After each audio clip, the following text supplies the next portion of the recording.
सर्वप्रथम त सबगोटे में प्रणाम। कला साहित्य और सांस्कृतिक संरक्षणक निम्ति विविध ढंगसँग काज करत आबि रहल कदम थिएटर नाटकघर वा रंगमंच के प्रोत्साहनक निम्ति राष्ट्रीय स्तर पर कवि नवराज पराजुली के संग कविता कंसर्ट नमक में होइले जा रहल अछि।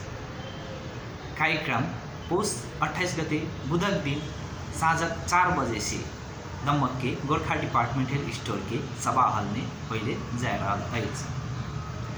कार्यक्रम में विद्यार्थी के निम्ति 200, पौरों के निम्ति 500 और 1000 रुपया के टिकट रखल गेल अछि।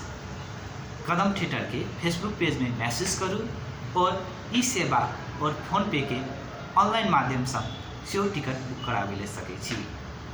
और याद राखू, कार्यक्रम में कविता वाचन के साथ साथ विभिन्न साहित्यिक, मनोरंजन, नाटक और सांगीतिक प्रस्तुति की सेहो लाभ उठावे ले सकै छी। हम तो जाइले तैयार छी, कि अहाँ तैयार छी?